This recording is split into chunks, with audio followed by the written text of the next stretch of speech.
네, 안녕하십니까. 금방 소개받은 KT 사업, 블록체인 사업 담당을 맡고 있는 김종철입니다. 오늘 주제가 디지털 금융 쪽에 나아가야 되는 방향을 이렇게 논의하는 자리로 알고 있습니다. 이렇게 뜻깊은 자리에 이렇게 자리를 만들어줘서 너무 감사하고요.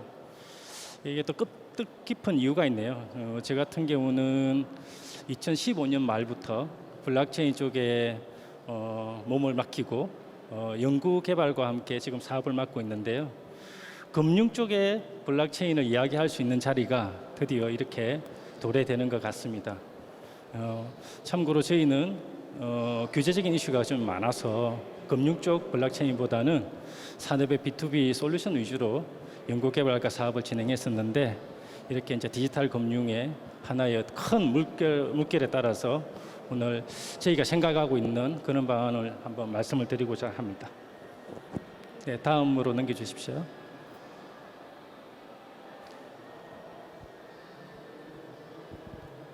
이건가요? 네, 오늘 제가 말씀을 드릴 주제는 크게 세 가지가 되겠습니다. 디지털 금융의 현황과 그다음 디지털 금융과 과연 블록체인과 어떻게 연관관계가 있을지, 그다음 그런 디지털 금융의 발전 방향에 대해서 소개는 한번 말씀드리고자 합니다. 네, 디지털 금융을 말씀드릴 때 항상 이제 나오는 이야기죠. 결국 디지털 금융의 고객인데요. 이 고객이 지금 현재 디지털되고 있는 이런 고객들 보면 2030, 30, 특히나 그 MZ 세대들의 비중이 지금 가상암호화폐 기준으로는 한 70% 가까이 지금 모두 거래를 하고 있다고 이야기를 하고 있습니다. 또 실제로 카카오페이 같은 경우는 MZ 세대들이 한 40% 이상 되는 걸로 제가 알고 있습니다. 이런 MZ 세대들이 어떻게 보면 새로운 어떤 금융시장의 고객으로 해서 많은 투자를 하고 있죠. 그래서 보이는 바와 같이 NFT 같은 시장도 8배 이상씩 성장하고 있고, 또 실제로는 프롭테크라고 해서 부동산 쪽에도 투자를 하고 있고, 신발 같은 스니커 테크, 아트 테크, 그다음 많은 부분들을 이렇게 적은 비용으로 투자를 이렇게 하고 있습니다. 요즘 아시다시피 저희도 직원들이 젊은 세대들이 굉장히 많은데요. 투자에 대한 관심이 저희가 젊었을 때 나오는 것보다 훨씬 더 많은 걸로 알고 있습니다. 그래서 이런 고객들로부터 과연 그런 고객들이 어떤 시장에서 어떤 디지털 금융을 지금 바라보고 있느냐라고 본다 그러면 한 예를 들었습니다. 결국은 디지털 금융에서 새로운 어떤 자산들을 이렇게 그림에 보이는 것 같이 공동구매 같은 경우는 잘게 쪼개서 이걸 분할 소유로 하고 거래하고 판매하고 하죠. 근데 이쪽에서 블록체인이 많은 기술을 기여를 하고 있습니다. 사실은 블록체인이 없어도 당연히 분할 구매나 소유, 거래, 판매를 당연히 가능하죠. 하지만 거래 이력에 대한 신뢰성, 그다음 빠른 정산 이런 걸 봐가지고 블록체인 기술과 좀 결합이 되면서 블록체인 기반의 NFT 시장이 지금 이렇게 도래되고 있는 걸로 생각되고 있습니다. 그러면 이런 세대들이 디지털 자산들을 가지고 새로운 디지털 금융을 이제 떼어들고 자산이 형성되고 있는데, 그럼 과연 규제는 어떤 거냐? 사업자들은 어떻게 이런 규제 내에서 사업을 하고 있느냐라는 것을 간략히 현황을 보면요. 가상암호화폐가 ICO 기반으로 하다 보니까 굉장히 많은 붐과 함께 2017년도 말에 거품이 많이 빠졌죠. 그러면서 예를 들면 지금 금융에서는 예금자 보호법 같이 소비자 보호가 되는데 전혀 그렇게 되지 않죠. 화이트페이퍼 하나 보고 그냥 묻지마 투자를 하고, 그러면서 석행 같은 코인들은 거품이 빠지고, 그러면서 ICO가 많은 나라에서 금지되고 있습니다. 그래서 대원화 놓은 게 기업에서 IPO 공개하듯이 정권형 토큰으로 해서 이거를 실물 자산 어떤 담보로 잡고 사업을 하는 거를 많은 나라에서 또 그 유럽의 독일 같은 나라도 그렇고 많이 규제를 풀고 있습니다. 그리고 저희 금융당국도 많은 검토를 하고 있는 걸로 알고 있습니다. 그래서 이런 규제 내에서 할 수 있는 어떤 토큰 기반의 어떤 자산들을 유동화시키는 부분에서는 정권은 STO 부분이 아주 큰 이슈라고 알고 있습니다. 그러면 현재 있는 사업자들은 어떻게 사업을 하고 있느냐? 이렇게 해서 보이는 바와 같이 1번은 민법에서 공동소유, 잘 아시는 그 디지털 아트 같은 경우는 민법에서 공동소유 개념으로 해서 사업을 하고 있습니다. 그 규제 내에서. 아니면 한 가지 더 방법이 있죠. 두 번째 방법은 뭐냐? 금융 혁신 서비스를 하는데 잘 아시는 규제 자유 혁신 금융이 샌드박스를 신청하거나 이게 이제 부산시인데 부산의 규제 자유 특구 내에서 서비스를 신청해서 하고 있죠. 그래서 이런 경우도 서비스를 하고 있는 경우도 있고요. 그래도 궁극적으로는 그런 정권형 토큰 기반의 어떤 자본시장 내에서 사업을 해야만 사업이 커질 거라 보고 규제당국과 함께 많은 학계와 기업 쪽에서 산업계에서 많은 요청을 하고 검토를 하고 있는 걸로 알고 있습니다. 그러면 이런 시장에 보여드렸던 이런 규제 내에서 그러면 현재 플레이들은 어떻게 지금 움직이고 있느냐라는 걸 말씀드리고자 합니다. 제일 먼저 금융권입니다. 예, 금융권은 조금 전에 김영정 변호사님께서 말씀을 드린 것처럼 많은 메이저 금융사들은 조인트 벤처를 만들어서 거기서 사업을 보고 있죠. 조인트 벤처 만든 이유는 다들 아시는 바와 같이 규제에 대한 원래 가지고 있는 업권에 영향을 미칠 수 있는 개연성이 있기 때문에 해치 수단으로 조인트 벤처를 보고 있습니다. 그리고 거기에서 핵심 서비스 중에 하나는 커스터디 사업이고요. 아까 변호사님께서 말씀을 주셨죠. 그 다음 하나는 결국 디지털 자산에 대한 어떤 금융에서 나오는 금융 본연의 예금과 대출과 그 다음에 정권의 투자 이런 걸로 보고 있습니다. 그걸 좀 나아가려고 하는 거죠. 그 다음 두 번째는 빅테크인데요. 빅테크는 잘 아시는 우리 네이버와 카카오가 되겠는데 네이버, 카카오는 아시다시피 다 자회사에서 거래소를 가지고 있고요. 코인도 직접 발행해가지고 하고 있습니다. 굉장히 어떻게 보면 디지털 금융에 DX하기 위한 어떤 기반은 미리 좀 닦아놨지 않았을까 이렇게 보고 있습니다. 물론 많은 어려움과 많은 시행착오를 겪었을 거라고 보지만 이런 빅테크의 움직임도 굉장히 적극적으로 활동을 하고 있다 이렇게 보고요. 스타트업들인데요. 스타트업들은 오늘 이게 컴퍼니에서 나눈 책자와 함께 지금 밖에서 이런 많은 스타트업들이 전시를 하고 있는데 많은 부분들에서 그 금융 쪽 특히나 결제나 혹은 NFT 관련된 이런 사업들을 많이 좀 보고 있죠. 그래서 이런 어떤 기존의 금융사들과 빅테크와 스타트업들이 각각의 이제 판을 짜고 있다가 최근 들어서는 어떻게 보면 같이 협업을 하면서 산업을 만들고 있는 그런 시국이라고 보고 있고 메이저 금융사들이 조인트 벤처를 만들 때 빅테크 회사, 그다음 스타트업 회사와 함께 이렇게 짜고 있습니다. 특히나 나중에 말씀드리겠지만 메이저 금융사의 디지털 금융을 가져가기 위해서는 굉장히 디지털 월렛, 지갑도 굉장히 중요한데 조인트 벤처를 만들 때 스타트업 중에 반드시 포함되어 있는 회사가 디지털 월렛을 전문적으로 하는 회사로 알고 있습니다.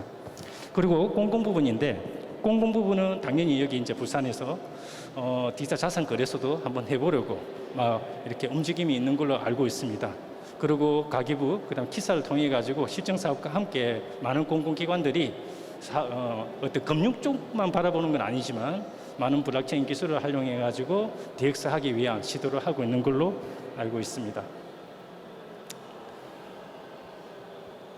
네, 그래서 제가 여태까지는 해낭에 대해서 말씀을 드렸고 제가 소견이지만 잠깐 생각나는 걸 정리를 해보았는데요. 결국은 디지털 금융을 혁신하기 위해서는 적어도 세 가지는 꼭 필요한 요소로 보여집니다. 그리고 그 요소에 블록체인 기술이 아주 중요한 핵심 기술로 포지셔닝하지 않을까 이렇게 보고 있습니다. 그 첫 번째가 CBDC고 두 번째가 디지털 자산이고 세 번째가 월렛이 되겠습니다. 하나하나 한번 살펴보도록 하겠습니다. 네, CBDC가 사실 나오기까지 다들 아시겠지만 많은 좀 논의가 좀 있었죠. 그래서 보면 비트코인으로 대매되는 암호화폐가 나오고 이 암호화폐에 대한 글로벌적인 어떤 그런 거래를 보고 중앙은행의 굉장히 위기의식과 함께 또 대시대를 걸을 수 없는 그런 트렌드 그런 거를 맞춰가지고 어떻게 보면 CBDC가 도래하게 되는데요. 또 자산을 유동하는 가상암호화폐가 하도 변동성이 크다 보니까 이제 스테이블 코인이라 해서 또 나왔는데 스테이블 코인은 잘 아시죠? 발행하는 주체가 신뢰성을 보장해야 되는데 발행하는 주체가 굉장히 우리가 어떻게 보면 중앙은행만큼 이렇게 신뢰를 가지고 있지 않죠. 여러분 잘 아시는 그 테드에서 발행한 USDT 같은 경우도 지금 소송이 걸려 있고 문제가 좀 있었죠. 그러다 보니까 각국의 중앙은행에서 실물 어떻게 법정 화폐를 디지털화 해가지고 발행을 하고 그걸부터 어떻게 보면 관리를 하겠다 그런 움직임으로부터 시작된 걸로 알고 있습니다. 그래서 전 세계 많은 나라들이 CBDC를 검증을 하고 있는데 여기 수치에 나오는 바와 같이 65개국에 있는 나라들은 85%가 CBDC를 직접 진행을 하고 있고 추세도 보면 19년도에 42%에서 60%로 실증 개념 증명을 지금 하고 있습니다.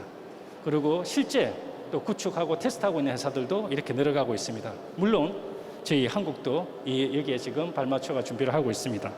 그리고 이제 각국의 한 G20의 주요 나라들인데요. 시범개발로부터 해서 많게 이렇게 진행을 하고 있죠. 여기서 특이하게 볼 만한 내용이 아마도 이 미국인 것 같습니다. 미국이 다른 나라에 비해서 진도가 좀 늦죠.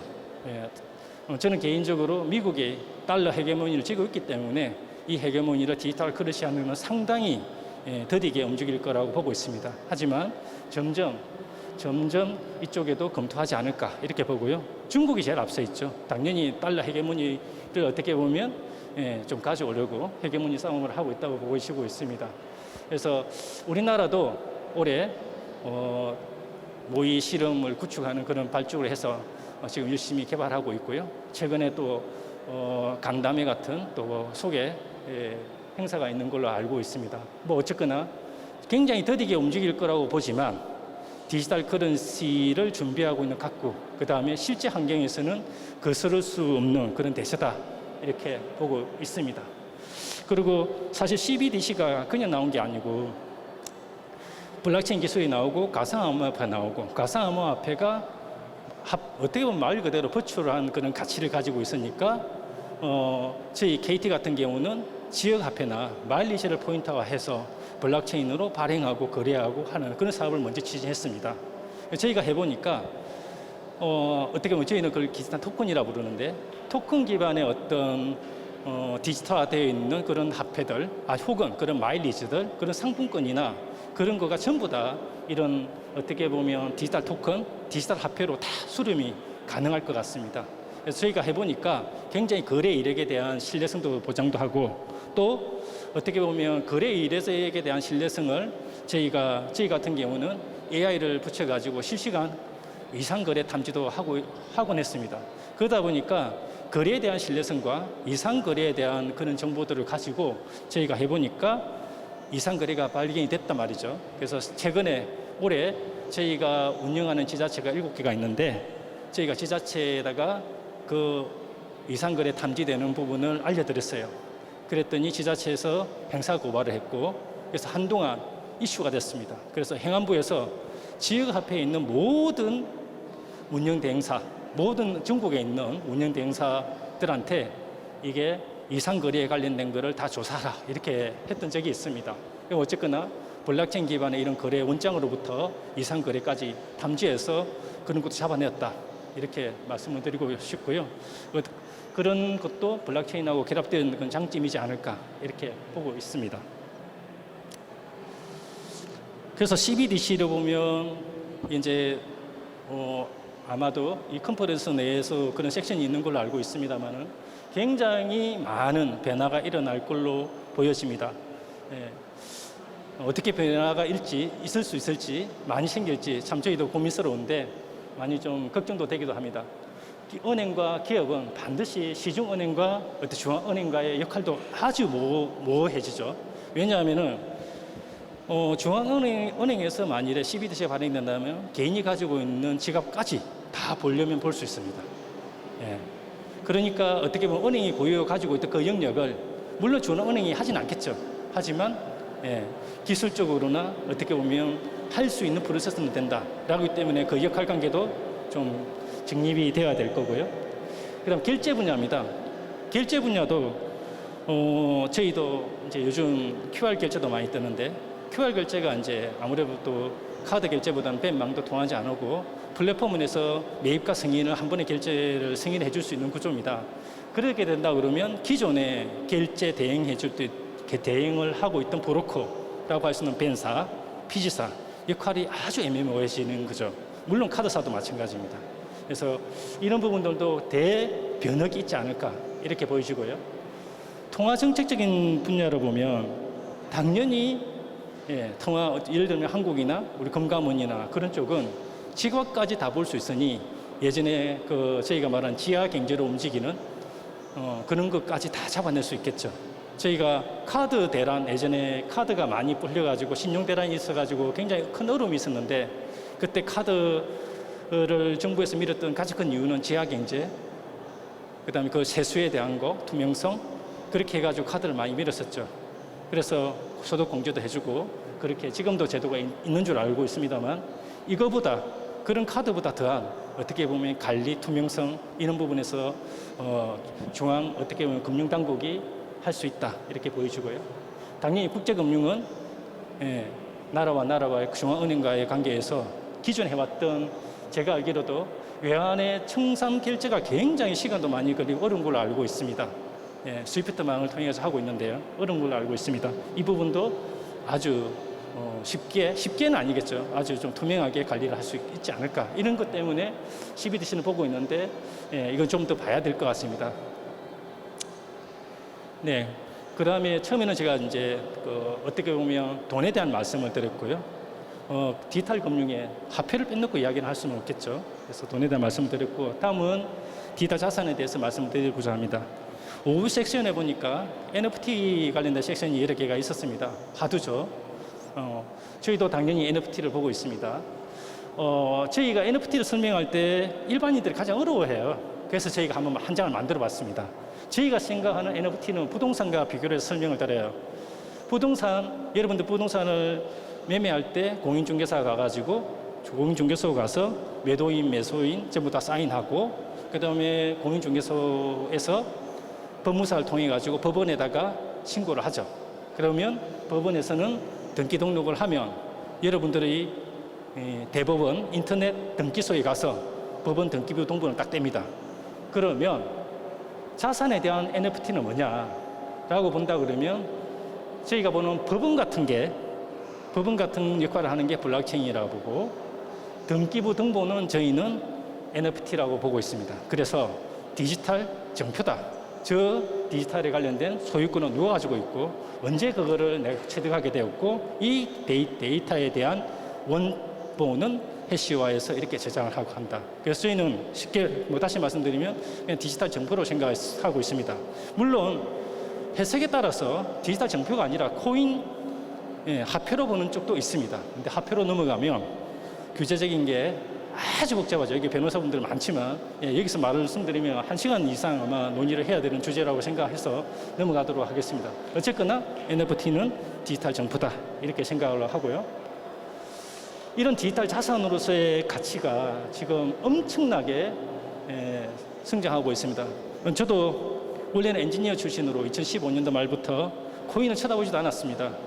블록체인 하는 이런 엔지니어 기술 전문가가 어떻게 투기를 할 수 있어 ICO만 가지고 자존심도 허락하지 않았고 그렇게 봤는데 최근에는 NFT는 좀 보고 있어요. NFT는 한 2주 사이에 엄청난 코인 가격이 많이 상승하기도 했는데 작년 4Q보다 올 2Q가 25배 성장했습니다. 지금 여기 대부분에 계신 분들 방송을 시청하고 대부분에 계신 분들이 가상암호화폐 거래를 하고 있을 거라고 생각하는데 지금 1Q가 아니라 지금 2Q, 3Q인데 이거보다 훨씬 더 성장했을 거라고 보고 있습니다. 그다음 이게 NFT가 단순히 디지털 어떤 정표에서 어떤 디지털 아트 같은 것만 들어가는 게 아니라 연예인들, 스포츠 스타와 함께 팬덤과 함께 결합되면서 이게 지금 어떻게 보면 약간 회원권 이런 거와 결합되면서 팬덤 시장과 함께 성장하고 있다 이렇게 보여주고 있고요. 그다음 간접적으로 이런 참여하는 부분들도 굉장히 NFT 시장이 이렇게 많이 증가하고 있죠. 그래서 주요 제가 NFT만 말씀드리면 좀 그래서 몇 장을 붙여봤는데 카사코리아의 부동산 유동화 모델입니다. 뎁스라 부르죠. 저도 이쪽 뎁스 쪽에 카사코리아 쪽에서 하신 분들 말씀을 들어보면 엄청난 고생을 하셨답니다. 구제 샌드박스 1호로 했는데 많은 준비와 많은 시행착오를 겪고 했다고 합니다. 더 대단한 것은 금감원에서 이거를 승인해 줬다는 거죠. 물론 활성화에 대한 성공 여부는 아직도 기다려봐야 된다고 생각하지만 저희가 구매자 입장에서 MZ세대 금융 고객 입장에서 봤을 때 저렇게 보이는 앱에서 내가 부동산을 어떤 피스, 조각을 실시간으로 사서 실시간으로 팔 수 있고 보관하려면 얼마든지 보관할 수 있다는 이런 시장은 본 적이 없죠, 사실은. 예, 이런 부동산 시장의 어떤 디지털 자산화, 유동화 시장도 있고요. 또 금언도 이건 충분히 잘 알 걸로 봅니다. 금언 시장에서도 디지털화해서 유동화시키는 부분도 있습니다. 아까 말씀드렸던 NFT 이야기 나오면 제일 먼저 나오는 탑샷이죠. 탑샷에 참 아이러니하게도 NBA과 다른 스포츠, 축구도 있는데 제일 성공한 모델이 농구네요. 물론 잘 만들어서 그럴까? 그렇지 않다고 생각을 합니다. 강력한 팬덤이 있어서 가능하다고 하고 글로벌적으로 굉장히 인기가 있다 이렇게 생각을 하고 있습니다. 뭐 어쨌거나 스포츠를 이용한 NFT도 이렇게 나오고요. 제일 오른쪽에는 소투인데 이것도 이제 저희 직원들도 그렇고 좀 많이 해봤죠. 공동구매를 하는데 공동구매를 어떻게 보면 NFT화해서 하는 거죠. 물론 이걸 유동화해서 거래하고 하지는 않습니다. 아까 말씀 민법에 따라서 그냥 샀다가 그냥 보유만 하고 파는 그런 쪽. 그래서 이 영역들이 어떻게 보면 규제 내에서 아까 제가 설명을 드렸던 민법이나 혹은 규제 샌드박스나 이런 부분은 내에서 사업을 하고 있습니다. 지금 많은 회사들이 이 규제 관련된 거에서 샌드박스도 신청하고 지금 여기 변호사분도 많은데 굉장히 많은 논의 혹은 제도 개선을 위해서 고민을 하고 있습니다. 물론 저희도 하고 있습니다. 그래서 변호사분들 역할도 굉장히 좀 크다 이렇게 보고 준비를 잘 해야 된다고 생각을 합니다. 그 다음에 디지털 금융을 이야기할 때 디파이를 이야기 안 할 수가 없을 것 같아요. 디파이 그래프를 저기 보시면 잘 아시는 7월 기점으로 딱 보면 급격하게 우상향하는 그래프를 그리고 있습니다. 사실 뭐 아까 앞서 발표를 들으신 분 말씀을 들어보면 100조가 넘죠. 지금도 보면 디파이 플러스 가면 제가 여기 나오면서 보니까 108조가 넘던데 원화로 계산하면 한 130조 이 되겠죠. 그래프가 우상향을 그리고 있는데 계속 그릴 것 같아요. 왜 그러냐?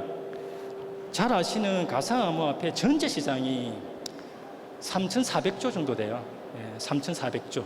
그런데 100조만 디파이 영역에 들어와 있습니다. 예를 들어서 여러분들의 현금을 은행에 두지 개인 지갑에 두지 않잖아요. 3,400조에 그죠? 3분의 1만 은행에 두듯이 디파이 영역에 예치를 하면 이자가 붙겠죠. 그런데 왜 안 들어오느냐? 대부분이 잘 몰라요. 대부분이. 왜? 디파이를 저도 해봤지만 디파이를 실제로 비전문가가 하기에는 너무 어려워요. 그래서 할 수 있는 사람들은 국내 거래소는 아니고 외국 거래소에서 디파이를 하고 있습니다. 잘 아시는 바와 같이. 뭐 어쨌거나 이 디파이 영역이 이렇게 크고 있는데 그럼 이게 왜 크고 있느냐? 생태계를 보면 딱 알 수 있어요. 디파이가 일반 금융사들이 하고 있는, 금융사라고 하면 은행과 정권, 그다음 보험사를 이야기를 하겠습니다. 하고 있는 영역을 다 하고 있어요. 보이는 것 같이, 죄송합니다. 앞쪽으로 넘기려면 어떻게 넘기면 되죠? 죄송합니다. 디파이 영역을 보면 이쪽 부분이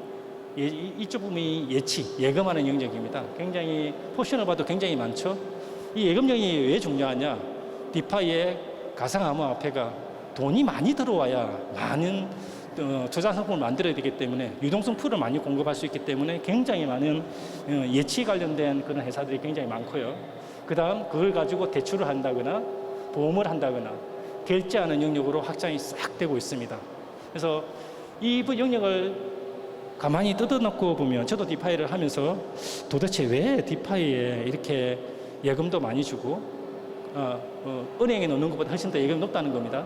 예금도 많이 주고 이렇게 생태계가 돌아갈까라고 봤더니 정말 생태계가 돌아갈 수 있도록 만들어 놨더라고요. 거기 핵심은 여기 리퀴디티 유동성 풀인데요. 리퀴디티 풀인데 이게 시장 거래가 되려고 그러면 탈중앙 거래소를 이용해야 되는데 탈중앙 거래소는 거래가 많지 않기 때문에 우리 증권회사에서 나오는 마켓 메이커, MM이라고 그러죠. 마켓 메이커 역할을 여기는 오토매틱하게 하는 AMM이라고 있어요. 그러니까 유동성 풀에 사고 팔고 하는 그런 코인들을 풀을 갖다 놓고 거래가 일어나지 않으면 중간에 갭을 줄입니다. 그러면서 거래가 일어나도록 만들어 놨어요. 그리고 당연히 이자를 많이 주는 이유는 거래 비용. 여기 나오는 부분들이 전부 다 이더리움 베이스의 스마트 컨트랙트 가지고 다 이야기를 만들고 있는데 스마트 컨트랙트만 검증이 된다라고 한다 그러면 룰이 다 오픈돼 있죠. 비용이 안 드는 거예요. 이더리움만 있으면 되는데 그러다 보니까 몇몇 여기 나오는 회사들이 직원도 많지도 않아요. 10명, 20명 되는 회사들이 엄청난 이런 사업을 어떻게 보면 지금은 이윤을 남기고 있는 그런 부분이 되겠습니다. 제가 여기 말씀을 안 드렸는데 여기 오른쪽 많은 부분이 지갑이에요. 디파이 영역의 지갑 관리가 그렇게 중요하다는 거겠죠.